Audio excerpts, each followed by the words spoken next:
आप देख रहे हैं एसडीएम न्यूज़। मैं हूँ रियाज अंसारी। इस वक्त मैं महाराष्ट्र के ऐतिहासिक शहर औरंगाबाद से बात कर रहा हूँ और आज का जो मेरा विषय है वो है अरबी मदारिस को लेकर। अभी 2 रोज़ पहले आपने देखा सुप्रीम कोर्ट के जानिब से एक बहुत बड़ा फैसला आया जिसमें अरबी मदारिस को लेकर जो बात की गई, जो बात कही गई, वो बहुत बड़ी राहत वाली खबर है। अगर खुदा ना खास्ता अगर 19-20 कुछ फैसला आ जाता तो देश में चलने वाले हज़ारों बल्कि लाखों मदरसों के ऊपर सवालिया निशान खड़ा होता।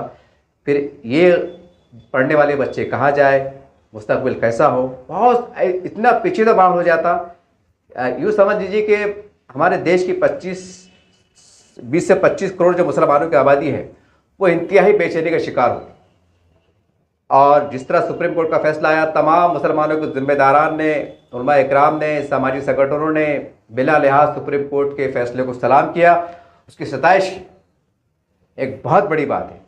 उसी पस मंज़र में मैं चंद गुजारिशात, चंद मशवरे हमारे देश के काबिल एहतराम उलमा इकराम, चारों इस्लामी संगठन के ज़िम्मेदारान जिसमें जमात इस्लामी हिंद, जमीयत उलमाए हिंद, अहले हदीस, अहले वल सुन्नत वल जमात, समाजी संगठन, तमाम लोगों से और तमाम मदारिस के जो सोसाइटी के ज़िम्मेदारान हैं जो कहीं ना कहीं मदारिस चला रहे हैं मुल्की सतह पर, उनकी मतलब खिदमत में चंद जो गुजारिशात हैं, कुछ राय है, कुछ मशवरे हैं, मैं आपके सामने रखने जा रहा हूँ। हालांकि मैं इतना बड़ा आदमी नहीं हूँ, लेकिन सोशल मीडिया चलाते हैं और यूँ समझ लीजिए कि 25-30 साल से अखबारात का मुताला करते हैं, दानिशरों के आर्टिकल का मुताला करते हैं, उनके तकारीर को सुनते हैं, उनके प्रोग्राम में जाते हैं। तो ऊपर वाले ने इतना सियासी समाजी शऊर बूस्ट दे दिया है कि समझ में आता है कि क्या सही है और क्या गलत है। फिर भी आप बड़े हैं, हम आपका एहतराम करते हैं, तो आपसे गुजारिश है खुदा इस बात को आप हल्के में ना लें। ये ना सोचे कि मैं एक सोशल मीडिया चलाने वाला है, हमसे ज़्यादा समझता क्या, ये हमें पता नहीं है क्या, ऐसा आप समझेंगे। क्योंकि बहुत सी गलतियों से जो है ना आज मुसलमानों को इतने बुरे दिन देखना पड़ रहे हैं। हालांकि अरबी मदारिस अमन अमान का गहवारा है, ये ऐसे शांति अमन के एक मरकजी केंद्र है कि हम बता नहीं सकते। लेकिन सवाल ये है कि मुसलमानों से ऐसी कौन सी गलती हुई, कहाँ कोताही हुई, कहाँ लापरवाही हुई कि इतने अमन और अमन के मराकज़ होने के बाद इनके पास सवालिया निशान खड़े हुए। जबकि जंग आज़ादी में यही उलमा इकराम का मदारिस का बड़ा रोल रहा देश को आज़ाद कराने में। फिर क्या वजह है कि इसके ऊपर हमेशा जो है तो एक तरकीद होती है, ये निशाने पर रहते हैं। ये बहुत बड़ी सोचने वाली बात है। आखिर हम कहाँ कम पढ़ रहे हैं, कहाँ कम पढ़ रहे हैं? तो हमारे उलमा इकराम को भी चाहिए कि जैसा इस्लामी माशरे के नाम पर अगर जो तो वो लेते हैं, प्रोग्राम लेते हैं। हमने देखा है कि दिल्ली में, बम्बई में अक्सर जो है तो उलमा इकराम के जो सरपरस्ती में बड़े बड़े कन्वेंशन होते हैं, बड़े बड़े प्रोग्राम होते हैं, बड़े बड़े अकाबिर जमा होते हैं।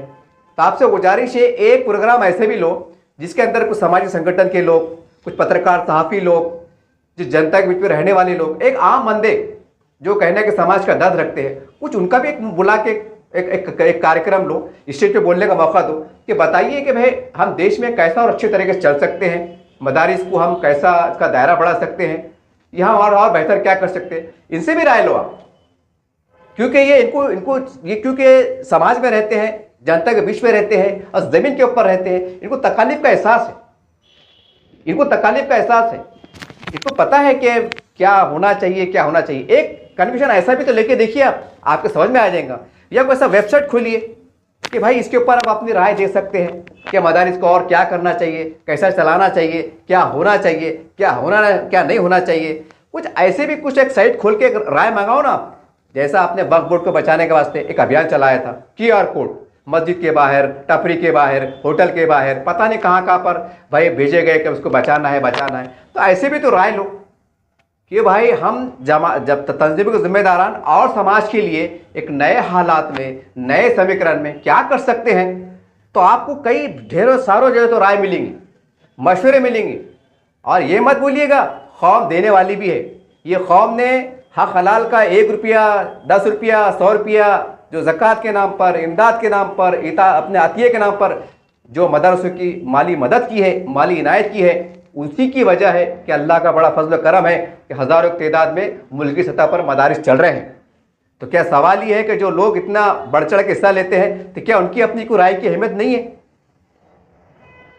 क्या क्या हमने कई बार सुना है कि कभी कभी बच्चा भी ऐसा कभी 10 साल का बच्चा भी वो बात कही जाता है जो बड़े बड़े के अच्छे दिमाग में नहीं रहता है। ये एक आम मिसाल है, तो ज़रा राय लीजिए ना।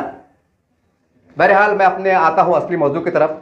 मकसद ये है ये वीडियो बनाने का कि जो जिस तरह से सवाल उठे, जिस तरह फैसला है वो काबिल सताइश है, इसमें कोई शक नहीं। लेकिन मैं आपसे अपील करता हूँ कि ये नए साल में, क्योंकि अब 2-3 महीने 4 महीने रमज़ान शरीफ आने वाला है, फिर मुनज़्ज़म तरीके से मदारिस की इमदाद के लिए, मदद के लिए सदका खैरात अतिया जमा किया जाता है ताकि भाई साल भर बच्चों का कुछ इआनत हो जाए, उनकी ज़रूरतें पूरी हो जाए। अल्हम्दुलिल्लाह, बहुत बड़ी बात है। एक ऐसा नया पैटर्न लॉन्च कीजिए पूरे मुल्क गीर सतह पर, तमाम अजला जाती सतह पर, तमाम देश में फैले हुए ताल्लुक़ा जाती सतह पर, कि जो जहाँ पर अरबी मदारिस रहेगा वहाँ पर हमारा एक हॉस्टल भी रहेगा अलाइदा तौर से, और 3 कॉलेज चलेंगे। अगर मैं महाराष्ट्र की बात करूँ तो मराठी मीडियम, उर्दू मीडियम और इंग्लिश मीडियम, ये हम 3 कॉलेज चलेंगे अलग अलग मीडियम के। और प्री प्राइमरी से लेकर या पहली जमात से लेकर, तो ये समझ लीजिए ग्रेजुएशन बोलो या PhD बोलो, जैसा भी आपको मुमकिन हो सके हालात के हिसाब से, वहाँ हम तालीम को फ्री रखेंगे। मतलब अगर 1000 बच्चे हैं तो उसमें कम से कम 500 बच्चे ऐसे जो समाज के दरमियान से आते हैं, जो गरीब है। हमारे पास तस्वुर अजीब पाया गया है। हम गरीब का मतलब क्या समझते हैं कि शोहर का मर जाना ज़रूरी है, यानी औरत का बेवा होना ज़रूरी है, और नादिर मुफलिस की उसके लिए क्या हमारे पास क्राइटेरिया बन के रह गया, हाथ का टूटना ज़रूरी है, लंगड़ा होना ज़रूरी है। अरे साहब, समाज में पढ़े लिखे लोग, गुर्बत ज़्यादा जो माशी से कमज़ोर है, वो ऑटोमेटिक लंगड़े लूले हो गए, माशी एतबार से लंगड़े लूले हो गए, हालांकि वो हट्टे कट्टे हैं। तो ये पहलू को भी आपको बहुत खंगालने की ज़रूरत है। जो रिवायतन हमारे पास कल्चर पड़ गया है कि आदमी का उसका मरना ज़रूरी है, उसका बेवा होना ज़रूरी है, लंगड़े पांगड़े होना ज़रूरी है, जबकि अच्छे अच्छे लोग परेशान हैं और लंगड़े पंगा पंग हैं। हमारा सर्वे साहब, हम चाहे तो बता भी सकते हैं कि लंगड़े भीख मांग के 1000-2000 कमा ले रहे, वह हाथ टूंडा कर दे रहा, देव अल्लाह के नाम पे कैसे लगा दे रहा, और क्या क्या कैसे इस्लामी नात लगा देते, फसला जो है तो घर को 1000 लिया रहा, और मेहनत करने वाला भाजी बेचने वाला जो है तो 300-400 में बेचारा लपटे जा रहा। अब उसमें घर का किराया क्या देंगे, बच्चों को पढ़ाएंगा क्या, बच्चों को शायद करेंगे क्या, ये पहले भी सोचना पड़ेगा ना। ये कौम के सिलकते हुए मसाइल है ना। जब तक हम मसाइल के तवज्जो नहीं देंगे, अगर हमारी कोशिश ये रहेंगी टारगेट कि नहीं मदरसे को तहफ़्फ़ुज़ करना है, जो है तो आलीशान मस्जिदें बनाना है, ये करना है, इसमें हम टारगेट रहेगा, यही हमारा सरमाया सर्फ रहेगा, तो याद रखिए कौम मिल्लत एक बड़ा तबका गरीबी में, मुफलिसी में गैरत के मारे दम तोड़ते हुए नजर आ रहा है। और उसकी वजह से कई ऐसी बुराइयां जन्म ले रही है कि मैं इसको इस वक्त अल्फाज में अदा नहीं कर सकता। अगर मैं इसको बताना चाहूँ तो बता भी सकता हूँ, लेकिन सवाल ये है ना, तो पुराने बुढ़े बुढ़े कहावत है कि अपनी मांडी खोल के बताते, ये सवाल है। बहरहाल एक तस्वुर दीजिए आप हिंदुस्तान के अंदर कि जब लोग मदरसे का नाम ले तो लोग हैरत करें, लोग कहे कि यार मदरसा बोले तो क्या बात है, कि मदरसे में जब मदरसे के अब अहाते में दाखिल हो रहे हो तो एक तरफ मदरसे की बिल्डिंग हो, एक तरफ उसके अंदर इसके साथ साथ 3 बिल्डिंग हो, उस पर लिखा हुआ हो कि ये उर्दू मीडियम का स्कूल भी है, कॉलेज भी है, ये मराठी मीडियम का स्कूल भी है, कॉलेज भी है, ये इंग्लिश मीडियम का स्कूल भी कॉलेज भी है, और यहाँ से हमारे बच्चे देश के लिए नाम रोशन करने वाले बने, कोई डॉक्टर बने, कोई इंजीनियर बने, कोई AGP अब्दुल कलाम जैसा बने, कोई फौज में जाए, कोई पुलिस में जाए, कोई तहसीलदार बने, कोई कलेक्टर बने, कोई अच्छा लीडरशिप बने, कोई अच्छा सहाफ़ी बने, कोई अच्छा एक मुअज़्ज़िज़ नागरिक बने। ये करना पड़ेगा साहब।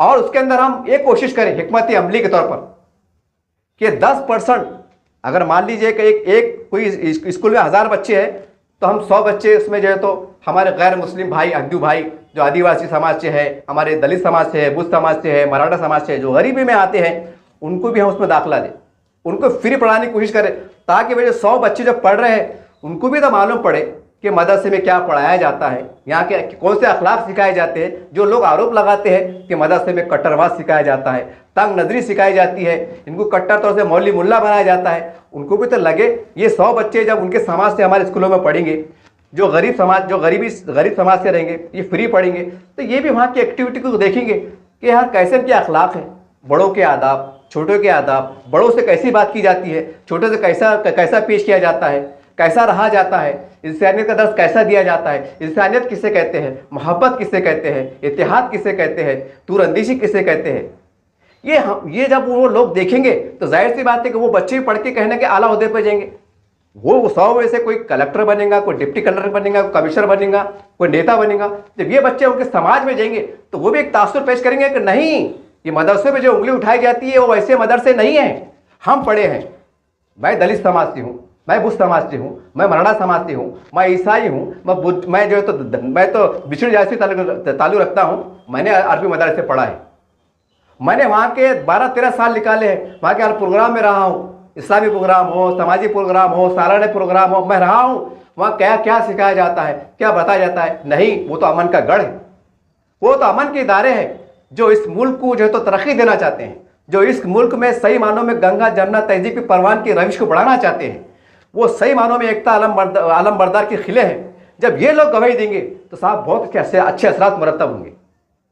अब हम हमारे मुंह से गा ले रहे, बजा ले रहे कि नहीं हम अच्छे हैं, हमारे मदरसे में ऐसा कुछ नहीं होता है, तो कौन यकीन करेगा? क्योंकि नफरतों, कुछ लोग मुट्ठी भर लोगों ने नफरतों को इस कदर जो है तो परवान चढ़ा दिया है कि कौन सही बोला और कौन झूठ बोला समझना मुश्किल हो जा रहा है, फर्क करना मुश्किल हो जा रहा है। सवाल मेरा आपका नहीं है, मैं भी मुसलमान हूँ, आप भी मुसलमान हैं, मैं आपकी बात को समझ सकता हूँ या आप मेरी बात को समझ सकते हैं, लेकिन हमारे बिरादरान वतन जो कहीं ना कहीं मुट्ठी गलत फहमी का शिकार हो रहे हैं, जब उनको किया जा रहा है, तो हम उसको कैसा अजाला कर सकते हैं? हमारे पास से कौन सा नेटवर्क है, हमारे पास से कौन से जराए हैं, हमारी लीडरशिप भी है इल्ला माशाल्लाह कैसी है आपको पता है, ज़्यादा आपको समझाने बोलने की जरूरत नहीं है। तो कहने का मतलब क्या है कि इस बात में खुशफहमी मत रहिए कि भाई सुप्रीम कोर्ट का फैसला आ गया, हम हक पर है, और हम पहले से कह रहे थे, लेकिन अब दोबारा फिर चंद लोगों को, चंद मुट्ठी भर लोगों की ये मदारिस को निशाना बनाने का मौका ना मिले तो बोलते ना कि वक्त से पहले दूरअंदेशी, बोलते ना जब बारिश का मौसम आता है तो कच्चा पक्का मकान वाला क्या करता है, पन्निया डाल देता है, जो भी उसकी हैसियत मुताबिक अड़ोखा करता है ताकि घर में पानी दाखिल ना हो। या जो नदी किनारे जो लोग रहते हैं वो वक्त से पहले जो है तो वहाँ से घर खाली कर देते, दूर चले जाते हैं। क्यों? कि सैलाब की दर्द में हमारे घर ना आ जाए, घर ना बह जाए, हमारी जानी माली ना का नुकसान ना हो। ये दूरअंदेशी के ऐसे काम किए जाते हैं। तो आप भी ये फैसले की नज़र से जो फैसला आया है तो ये अल्लाह की तरफ से एक बड़ी मदद है, ये एक बहुत बड़ी मदद है। शुक्र अल्हम्दुलिल्लाह बोलिए और यहाँ से एक ऐसी एक्टिविटी शुरू कीजिए।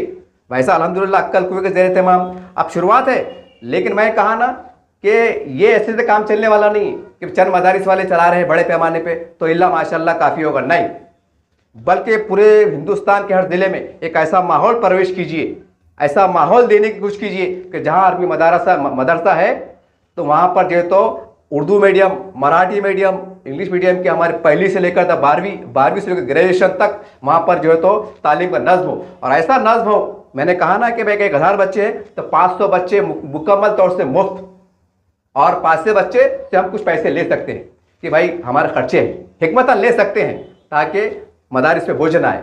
ये हमको करना पड़ेगा। और हमारे समाज के अंदर बताइए ना आप, एक रिक्शे वाला है, एक पान टपरी वाला है, एक मट्टी काम वाला है, कोई बड़ी दुकान में काम करने वाला है, 500 बरोज को दिया जाता है, 15,000 रुपये से महीने की आमदनी है, घर किराए का है, 2 अपने मियाँ बीबी है, 2 बच्चे हैं, या उसकी माँ बाप भी जिंदा है, तो और 2 रूम किचन लेना तो किराए से लेना पड़ता। बताइए ना, अपनी ईमानदारी से हाथ रखिए, आपको जायज़ा लीजिए कि क्या शहरों के अंदर क्या भाव चढ़े किराए के, 5,000, 6,000, 7,000 किराए जा रहे। बताइए अगर उसकी आमदनी 15,000 रुपये है, चलो 20,000 पकड़ लो जी, महंगाई के हिसाब से कम ज़्यादा, उन्हें ज़्यादा मेहनत करा ईमानदारी से, 5-6 घर का किराया चल जा रहा, हाँ 300-400 रुपये घर में जो तो खाने पीने में 2 टाइम चल जा रहे, क्या पढ़ाएंगे और क्या लिखाएंगे और क्या बच्चों ख्यादा करेंगे? फिर बोले हमारी कौम पढ़ रही नहीं, हमारी कौम को क्या होगा, हमारी कौम एड़े चाले क्यों कर रही, ये बुरे असरात क्यों पड़ रहे? अरे मायूसी आ रही ना साहब, मायूसी आ रही। माँ बाप भी बोले कि बेटे तुम बड़े हो गए, जवान हो गए, कुछ कमाओ धमाओ ना, बाहर रोजगार के मसले आ जा रहे। या बच्चा माँ बाप पढ़ाना चाह रहा कि मेरे 3 बच्चे हैं, लेकिन बेचारा मिस्त्री काम करता, ऑटो चलाता, छोटा मोटा जो ठेला लगाता, मौत बेचता, अब उसके 3 बच्चे हैं, अब वो रोज के जो है तो कभी 300 कमा रहा, 500 कमा रहा, घर किराए का है, वो कैसा हौसला कर पाएगा? और हमारे पास क्या है, एक अजीब तर्क किया जाता, अरे भाई भारी भारी मोबाइल इस्तेमाल कर रहे, अरे भाई घर में टीवी है। अरे भाई ठीक है, तो क्या ये वजह से लेके आप लाखों मुसलमानों को क्या बेयार मददगार छोड़ देते? क्या उसकी आड़ में जो है तो और बोलते उनको और तुम तबाह बर्बाद हो जाओ? करेंगे ना हम, उसकी इस्लाह भी करेंगे ना। क्या एक हाथ में एक 5,000 का मोबाइल लेना कि बहुत तरक्की की अलामत है?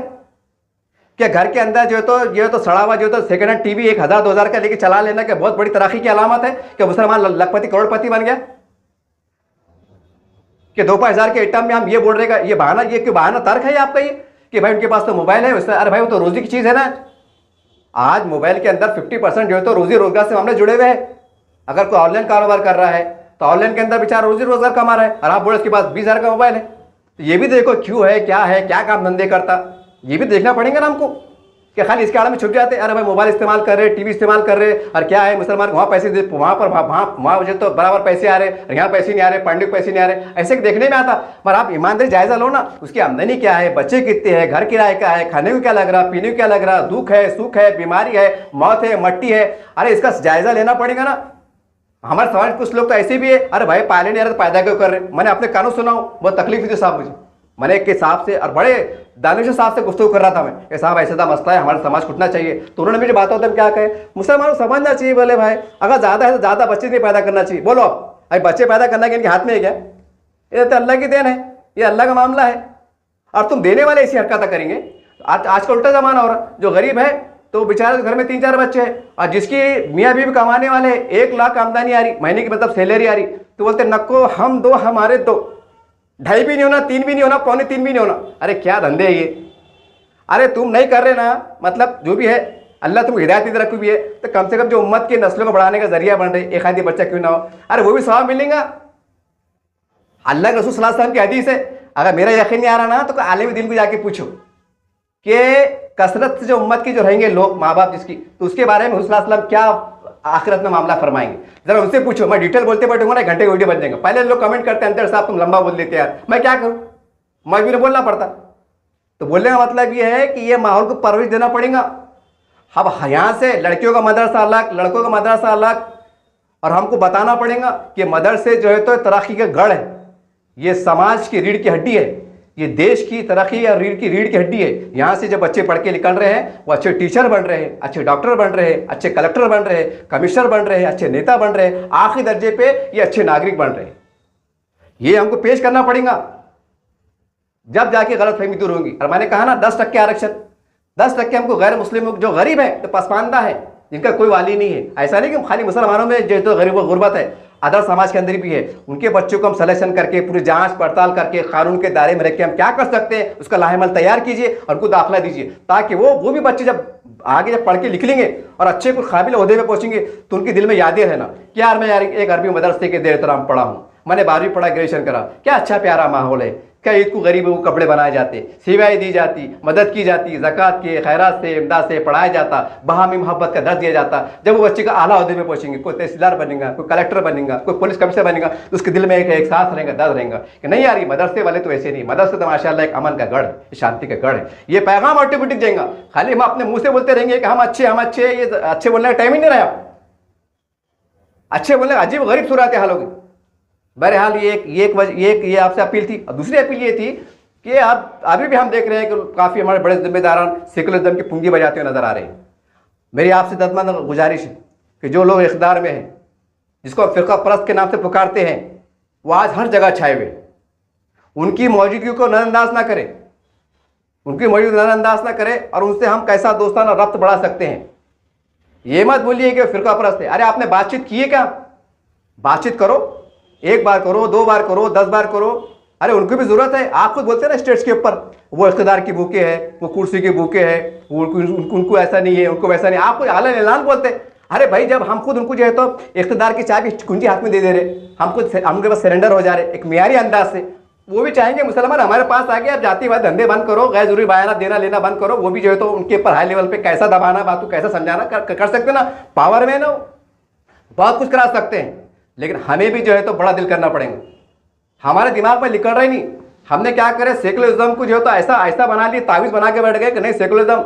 अरे अगर वो लोग भी अगर इंसाफ देने की बात करते हैं, आजमाने में क्या जाता है। अरे वो देश के हैं, वो देश को लीड कर रहे हैं, बड़े बड़े ओहदे पे फायज है, हर जगह छाए हुए हैं, और आप तुमसे बोलते हैं। और ये लोग भी क्या करने वाले हैं, सेकुलरिज्म वाले, ये भी कुछ करने वाले नहीं। ये एक विधानसभा में देखो आप कितने आपको टिकट दिए, लोकसभा में देखो कितने टिकट दिए।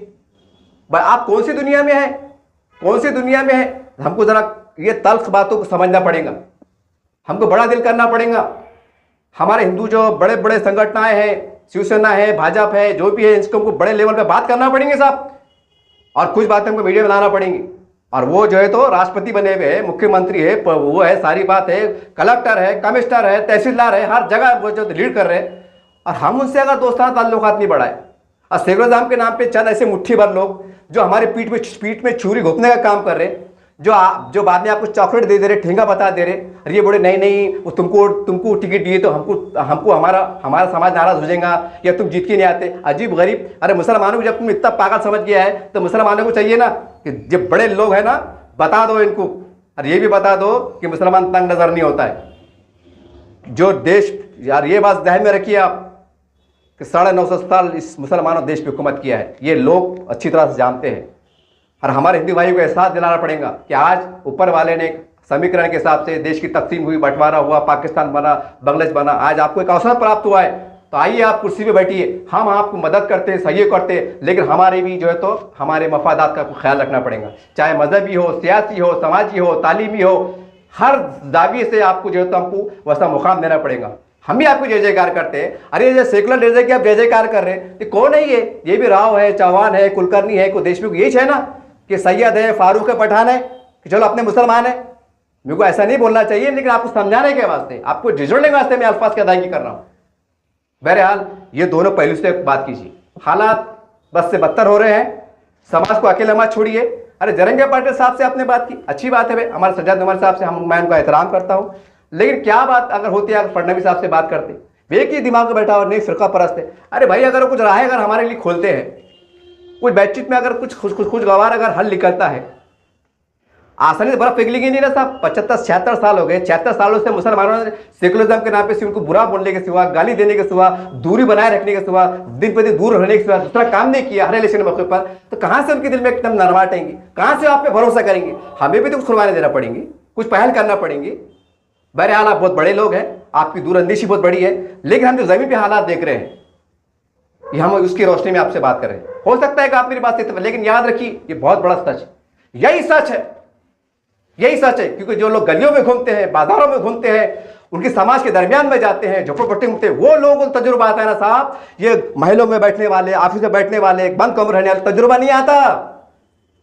या कोई खाली फिसाद होगा, दौरा कर ली, तजुर्बा नहीं आता।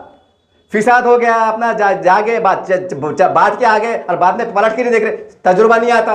जो लोग ग्राउंड पे रहते हैं, उनके साए में रहते हैं, उनके पड़ोस में रहते हैं, उनसे जाके पूछिए तजुर्बा किससे कहते हैं, मालूमात किससे कहते हैं। लच्छेदार भाषणों से कुछ काम होता नहीं है।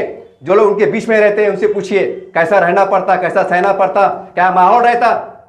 आप सेफ है, आपकी सिक्योरिटी है, आप बंगलों में है, हमारे एतबार से अच्छे है, आप बुढ़ा हम सेफ है। नहीं, समाज का बड़ा वो तबका जो गुर्बत में जी रहा है, जो कश्मकश में जी रहा है, जो कश्मकशी का शिकार है, जो एहसास में मायूस शिकार है, उस पहलू पे हमको झांकने की जरूरत है। आप अभी बोल बचन लच्छेदार भाषणों से आपको गुरेज करना चाहिए। और सेकुलरिज्म को बचा ठेका हमने लेके रखा नहीं है, हमने लिया नहीं है। सेकुलरिज्म को बचाते बचाते हमारे कुत्ते हालने हो गए, हमारी तबाही बर्बादी हो गई है। सेकुलरिज्म वालों ने हमारे पीठ में खंजर घुसने का काम किया है। आज जो लोग कुर्सी पे जा रहे हैं, जो इख्तिदार में आने हैं और आना ही आना है, तो उनसे हमारी दोस्ती बढ़ाइए और कौम को जो है तो अच्छा रास्ता फराम कीजिए। कभी ना कभी तो बात करना पड़ेगी ना साहब। और फिर मैं एक बार मैंने कई बार कहा हूं, आज फलस्तीन इजराइल का मामला देखो, लाशों के ढेर गिर रहे हैं, बमबारी हो रही है, उसके बाद भी फलस्तीन के जिम्मेदारान, हमास के जिम्मेदारान, फलस्तीनी अथॉरिटी के जिम्मेदारान इजराइल के नुमाइंदों से बात कर रहे हैं। तबाही बर्बादी हो गई, कई महल्ले बुजड़ गए, बर्बाद हो गए, उसके बाद भी बातचीत हो रही है को अमन का रास्ता निकल जाए।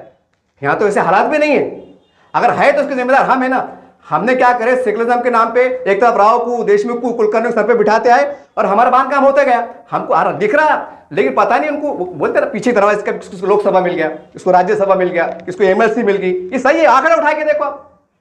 अगर मेरे को अगर राज्यसभा मेंबर बना दिया तो मैं दब जाऊंगा ना, अरे बाप साहब मेरे को राज्यसभा मेंबर बना दिया, मैं क्या बोलूँ ना, कुछ साहब नाराज हो जाएंगे। ये लफड़े चले, आंकड़े उठा के देख लो। हाँ, समझ में नहीं आ रहा था कौन सी नशा में थे आप, कौन सी गफलत में थे आप। 72 सालों से हर इलेक्शन में ये पढ़ाते आ रहे थे, नहीं इसको जिताना है, इसको हराना है। ठीक है, आपने सेकुलरिज्म को जिताते रहे, बदले में मुसलमान कितनी पसमानदगी में आ रहे थे, बिछड़ रहे थे, तालीम के मैदान में, रोजगार के मैदान में हर एक बिछड़ रहे थे। क्या आप अखबारात नहीं पढ़ रहे थे? क्या खाली 5 साल में आना और बोलना कि इसको बचा लो, उसको डुबा दो, वो ऐसे है वैसे बोल के चले जाना और 5 साल में पलट के देखना नहीं? ये कौन सी नुमाइंदगी है? ये कौन सी क़यादत है? और कैसे आप रहबर हैं? ये सवाल है साहब। मोहम्मद का बेटा हूं, मुझे पूरा हक है। आपको मेरी बात को बुरा मत मानिए। आप अगर कोई बुरा मान रहा होगा ना, तो मैं आपको एक याद दहानी तौर पर करता हूं कि आप और हम उस इस्लाम से ताल्लुक रखते हैं कि एक वक्त का खलीफा जब खुतबा देता है तो एक शख्स उठता है, ए अमीरुल मोमिनीन, तुम्हारे आंख पे दो कपड़े कैसे? अगर आप इस जज्बे को समझते होंगे तो मेरी बात को आपको सुनना पड़ेगा। इसमें अगर कुछ सच्चाई है तो आपको समझना पड़ेगा। अगर मैं गलत जा रहा हूं तो मेरी आपको इस्लाह करना पड़ेगी। ये बोल के मत छोड़िए कि पागल है, दीवाना है। नहीं, मोहम्मद के दरमियान से आता हूं, बाशऊर हूं, पढ़ा लिखा हूं, जी शऊर हूं। मेरा हक है आपको, आप मेरे बड़े हैं। बहरहाल खुदारा नए हालात में मदरसे के लोग जो मामला आया है, ये एक नए हालात में हम क्या बेहतर कर सकते हैं और बिरादरान वतन को बता सकते हैं कि जो मदरसे पे आप जब उंगली उठा रहे हैं, देखिए ये वो मदरसे है जो अमन का गहवारा है। यहाँ पर गैर मुस्लिम समाज को भी जो है तो तालीम दी जाती है, गरीब गुरबा को तालीम दी जाती है और खाना पीने का नज़्म किया जाता है। देखिए आइए हमारे पास, ताकि वो इदारे, वो बच्चे गवाह बन रहे कि ये अमन के इदारे हैं, ये अमन के गहवारे हैं, शांति के गहवारे हैं। अरे देश की तरक्की के लिए एक ऐसे मीनार है, रोशन मीनार है, जिसका कोई सानी नहीं है। ये हमको कब करना पड़ेगा साहब? रिवायतन जो चल रहा है ना, इसको जरा छोड़ना पड़ेगा। हमको छोड़ना पड़ेगा बोले तो इसमें कोई डेवलपमेंट करना पड़ेगा, बढ़ोतरी करना पड़ेंगे, वक्त के हालात को देखते हुए, नज़ाकत को देखते हुए। आप खैर मैं ज़्यादा क्या बोलूँ, काफ़ी बोल चुका हूँ। उम्मीद करते हैं कि आप मेरी बात पे गौर फरमाएंगे। ये आपसे मेरी इल्तिजा है, ये आपसे दरख्वास्त है। देखते रहिए आप SDM न्यूज़ चैनल। जय हिंद, जय महाराष्ट्र।